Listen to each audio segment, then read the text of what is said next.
Everyone, कैसे हो आप सब। आई होप कि आप सब अच्छे होंगे। मैं भी ठीक हूँ और आज के वीडियो में मैं आप लोगों के लिए बहुत ही ज़रूरी टॉपिक कवर करने वाली हूँ। तो उम्मीद है कि आज का वीडियो आप लोग लास्ट तक ज़रूर देखेंगे। और इससे पहले वाला जो वीडियो था उसमें मैंने सूट की कटिंग वीडियो डाला था, तो अगर आप लोगों ने नहीं देखा तो आप जाके देख सकते हो कि मैं सूट की कटिंग कैसे करती हूँ। कल के वीडियो में या परसों के वीडियो में आपको पूरी स्टिचिंग भी शेयर करूंगी कि मैंने उस सूट को कैसे सिलाई किया है, कैसे उसका गला बनाया है, कैसे उसकी बाजू बनाई है। फ़िलहाल में मैं यहाँ पे एक दूसरा सूट सिलाई कर रही हूँ, लेकिन आपसे बहुत ज़रूरी एक बात करने आई हूँ। काफ़ी सारी बहनें हैं जो होम बुटीक खोलना चाहती हैं, लेकिन उनके आसपास इर्द गिर्द या घर के कुछ लोग हैं जो ये बातें बोलते हैं कि सिलाई का काम एक छोटा काम होता है।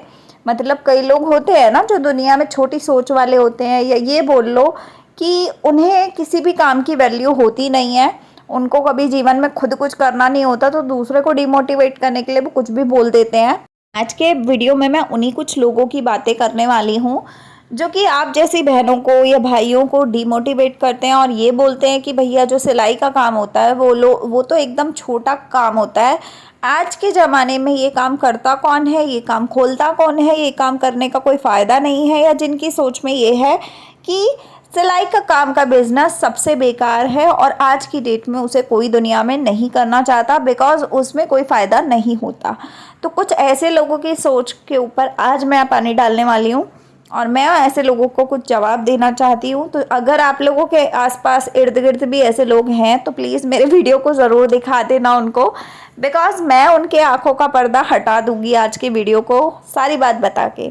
तो देखिए, पहली चीज़, सिलाई का काम कभी भी हर किसी को नहीं आता है, ठीक है। सिलाई का काम मैं हमेशा बोलती हूँ कि एक कला है, एक आर्ट है, ठीक है। जिस प्रकार हम कुकिंग करते हैं, कुकिंग में हर किसी के हाथ का स्वाद अलग होता है, लेकिन वही राजमा और वही छोले होते हैं जिसको अलग अलग इंसान बनाता है और अलग अलग उसके अंदर स्वाद आता है। तो इसी प्रकार से कपड़े का होता है और इसी प्रकार से सिलाई का काम होता है। अब अगर सिलाई का काम हम सिल रहे हैं सूट, तो हमारा सूट का डिज़ाइन, फिटिंग सब कुछ अलग आएगा। वही सूट अगर आपको दे दिया जाए तो आपके हिसाब से उस चीज़ का सब कुछ अलग आएगा। तो ये एक कला होती है। हर किसी के हाथ का अलग एक हुनर होता है, हर किसी के हाथ का एक अलग तरीका होता है। तो मैं यही कहूँगी कि ये जो काम होते हैं वो एक कला होती है, और कला सबके बस की बात नहीं होती है। ये किसी किसी में भगवान ने अंदर कूट कूट के भरी होती है, और वो किसी किसी को मिल भी जाती है अपने जीवन में, और किसी किसी को बहुत समय लग जाता है इस चीज़ तक पहुंचने के लिए ही। लोगों के दिमाग में, माइंडसेट में ये बातें बैठा दी जाती हैं कि सिलाई एक छोटे काम में आती है, या सिलाई का काम एक बेकार काम होता है, आज की जनरेशन में कोई ये काम करता नहीं है। ऐसी सारी बातें दिमाग में लोगों के डाल दी जाती हैं, जिससे कि जिसके अंदर ये कला होती भी है ना, वो इंसान भी इस कला को कभी बाहर ला ही नहीं पाता। यही सोचता रह जाता है कि नहीं, हमारे घर के बड़ों ने ये बात बोली थी कि ये काम छोटा होता है, आज की जनरेशन में इस काम का कोई मतलब नहीं है, कोई फ़ायदा नहीं है। तो कभी जीवन में इंसान सोचता भी नहीं है कि वो काम करना है।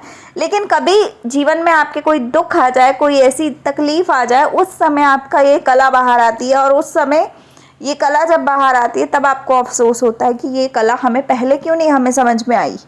तो इसलिए मैं आप लोगों को यही कहूँगी कि बाद में पछतावा करने से अच्छा है कि आज ही आप ये चीज़ों पे ध्यान दे दो। और दूसरी चीज़ कि जो लोग ये बोलते हैं कि सिलाई का काम एक छोटा काम होता है, तो मैं आपसे पूछना चाहती हूँ कि ये छोटा और बड़ा बनाया किसने है। पहली चीज़ तो यही है ना कि आप लोगों की नज़र में ये छोटा और बड़ा होता क्या है। मेरी नज़र में तो कोई काम छोटा नहीं है और कोई काम बड़ा नहीं है, मेरे लिए तो सब एक बराबर है। फिर आप लोग ऐसी सोच क्यों रखते हो। मैं सभी बहनों को और सभी भाइयों को ये वीडियो में ये बात बताना चाहती हूँ कि देखिए गाइस, कोई काम छोटा और कोई काम बड़ा नहीं होता है। जिस काम से आपको आपका पेट भर के रोटी मिल रही है, जिस काम से आपको भरपूर मात्रा में इज्जत की रोटी मिल रही है, और जिस काम से आपको किसी के आगे गिड़गिड़ाना नहीं पड़ रहा, आपको किसी के आगे हाथ नहीं फैलाना पड़ रहा, आपको किसी के आगे भीख नहीं मांगनी पड़ रही ना, तो मुझे नहीं लगता कि वो काम किसी भी एंगल से ख़राब होता है। तो मेरे हिसाब से कोई भी काम हो, चाहे सिलाई का हो, चाहे कोई भी काम हो, लोग घरों में सफाई तक का काम करते हैं ना। कितनी सारी लेडीज़ हैं जो मेड का काम करती हैं, तो क्या वो काम छोटा होता है? अगर वो मेड का काम ना करे तो जो लोग मेड लगवाते हैं उनके घर की सफाइयाँ कैसे हों? क्योंकि अगर वो खुद कर सकते होते तो वो कभी मेड नहीं लगवाते, लेकिन अगर वो खुद नहीं कर सकते तभी वो मेड लगवाते हैं। ठीक है, तो उनके घर की सफाइयाँ फिर कौन करता? अगर मेड दुनिया में होती ही नहीं, मेड का काम कोई करता ही नहीं, तो कि फिर क्या होता? सोचो आप, है ना।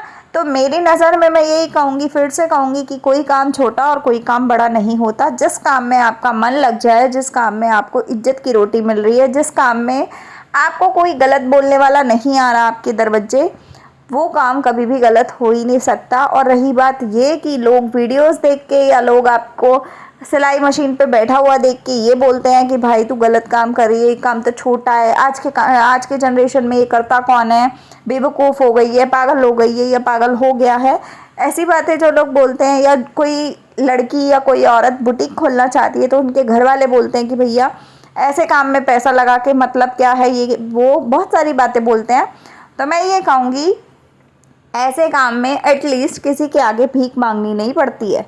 ऐसे काम से भरपूर मात्रा में आप इज्जत की रोटी खा सकते हो। किसी भी एक कोने में बैठ जाओगे ना अपने सिलाई मशीन को लेके, इज्जत की रोटी ही कमा के खाओगे। कभी गंदी तरीके की रोटी आपके पेट में नहीं जाएगी अगर ये काम भी अगर आप खोल लेते हो तो। अभी भी यही कहूँगी कि आज के ज़माने में रोटी कमाना बहुत मुश्किल है, इज्जत की रोटी तो और मुश्किल है, क्योंकि इज्जत की रोटी हर किसी के बस की है नहीं कि वो कमा ले। और जो लोग ऐसी बातें करते हैं या किसी भी काम का कंपैरिजन करते हैं, वही लोग टुच्चे होते हैं, सबसे घटिया वही लोग होते हैं। तो ऐसे लोगों के साथ उठना बैठना बातचीत करना आप लोग कम कर दीजिए, बंद कर दीजिए। क्योंकि अगर आप ऐसे लोगों के इर्द गिर्द घूमते फिरते रहोगे ना तो आपका जीवन बर्बाद होने वाला है, पक्का है। क्योंकि उसके बाद आपका जीवन कोई भी नहीं सुधार सकता। ठीक है, ऐसे लोग खुद कुछ करते नहीं हैं, दूसरे के ऊपर उसे निर्भर रहना होता है। जो इंसान कोई कुछ कर रहा होता है तो उसको डिमोटिवेट करने के लिए भागे चले आते हैं। तो ऐसे लोगों से मैं अपने आप को बहुत दूर समझती हूँ और बहुत दूर रखती भी हूँ। जब मुझे किसी इंसान की असलियत ऐसी पता चल जाती है ना कि भाई ये वाला इंसान ऐसा है, तो मैं वहाँ पे अपने आप ही अपनी दूरी बनानी शुरू कर देती हूँ। बिकॉज़ ऐसे लोगों के साथ अगर आप रहते हो ना तो आप भी जीवन में वैसे ही नल्ले बन जाओगे जैसे वो खुद है। तो अगर आपको नल्ले बनना है तो फिर आप लगे रहो कि भैया ऐसे लोगों के आगे पीछे घूमते रहो। और अगर आपको अपने जीवन में सही में सफलता चाहिए, कुछ चाहिए, जीवन में आपको आगे बढ़ना है, तो भैया ऐसे लोगों को पीछे छोड़ो और आगे बढ़ने की कोशिश करो। बिकॉज़ आगे बढ़ने के लिए आपको खुद मेहनत करनी होगी, आपको खुद स्टैंड लेना होगा, आपको सब कुछ खुद करना होगा। कोई दूसरा तीसरा चौथा बंदा आके आपकी हेल्प नहीं करता है ऐसी चीज़ों में। तो इस बात को मेरी गांठ बांध लो, जितना जल्दी हो सके उतना बांध लो। क्योंकि आप जीवन में कुछ करना चाहते हो ना तो आपको 50 लोग ज़रूर मिलेंगे जो आपके जीवन में, आपके रास्ते में अड़ंगा डालने आएंगे ही आएंगे। मैं सिर्फ सिलाई के काम में नहीं कह रही हूँ, मैं हर चीज़ में कह रही हूँ। जीवन में आप एक सोफ़ा ख़रीदने भी जाओगे ना, उसमें भी 50 लोग बोलेंगे ये सोफ़ा अच्छा आया और 50 लोग बोलेंगे ये सोफ़ा तो बेकार है, इससे अच्छा तो बहुत कुछ मिलता है। लेकिन लगाया किसने उस पर पैसा? आपने। बैठना किसको है उसके ऊपर? आपको। तो ये सारी चीज़ें डिसाइड कौन करेगा? आप करोगे। तो वो लोग जो फालतू के बोल रहे हैं उनका कोई मतलब बनता है? नहीं बनता। लेकिन फिर भी आपके घर में इंटरफेयर कर रहे हैं क्योंकि आपने ऐसे लोगों को इंटरफेयर करने का मौका दिया हुआ है। ठीक है, आपने उनको कभी इस चीज़ के लिए रोका नहीं, कंट्रोल नहीं किया, तभी वो आपके लाइफ में इतना ज़्यादा घुस जा रहे हैं। मैं किसी को भी इतना मौका नहीं देती हूँ, मैं कभी भी किसी को अपनी लाइफ में इतना नहीं घुसने देती कि भाई तू आ और कुछ भी बोल के जा। तो ऐसे लोगों का मुंह बंद करना आपके हाथ में है। ठीक है, तो डीमोटिवेट नहीं होना। कोई भी काम छोटा और कोई भी काम बड़ा नहीं होता। और जो छोटा बड़ा का कंपैरिजन करते हैं उनसे आप जाके पूछो ये छोटा बड़ा बनाया किसने है, पहले तू ये बता। ठीक, तो जब वो इस चीज़ का जवाब दे देना तब उसके आगे बात करना, अदरवाइज़ उस बंदे से बात तक करने का कोई फ़ायदा नहीं है। क्योंकि वो बेवकूफ़ है और आपको भी पागल कर देगा। तो इससे अच्छा कि उसका मुंह तोड़ो और निकल लो अपने रास्ते। ऐसे लोग बोलते हैं, बोलने दो, फ़र्क मत डालो अपनी बॉडी पे, अपने दिमाग को ख़राब करने की ज़रूरत नहीं है, अपने पे फोकस करो, बस बात ख़त्म। ठीक है, तो आज के वीडियो को यहीं पे एंड करती हूँ, मिलते हैं अगले वीडियो में। और आप लोग प्लीज़ सपोर्ट करो। आजकल तो आप लोगों का सपोर्ट ख़त्म हो गया, मुझे तो ऐसा फील आ रहा है। पता नहीं क्यों ऐसा हो रहा है, लेकिन मेरे चैनल पे इंप्रेशन डाउन जा रहे हैं, इंप्रेशन जा ही नहीं रहे हैं। पता नहीं टेक्निकल कुछ प्रॉब्लम हुई है चैनल पे। तो मुझे नहीं पता कि क्या हो रहा है, लेकिन प्लीज़ आप लोग सपोर्ट करो, शेयर करो वीडियोस को, लाइक करो, जितना हो सकता है उतना कमेंट करो। अगर आप लोग एक एक कमेंट भी करते हो ना, मुझे हिम्मत मिलती है काम करने की। तो प्लीज़ आप लोग हिम्मत दीजिए और जितना हो सकता है उतना सपोर्ट कीजिए। मैं मिलती हूँ आपको अगले वीडियो के साथ। वीडियो रोज़ आ रहे हैं, आप लोग एंजॉय कीजिए। मिलते हैं अगले वीडियो में, तब तक के लिए बाय, टेक केयर।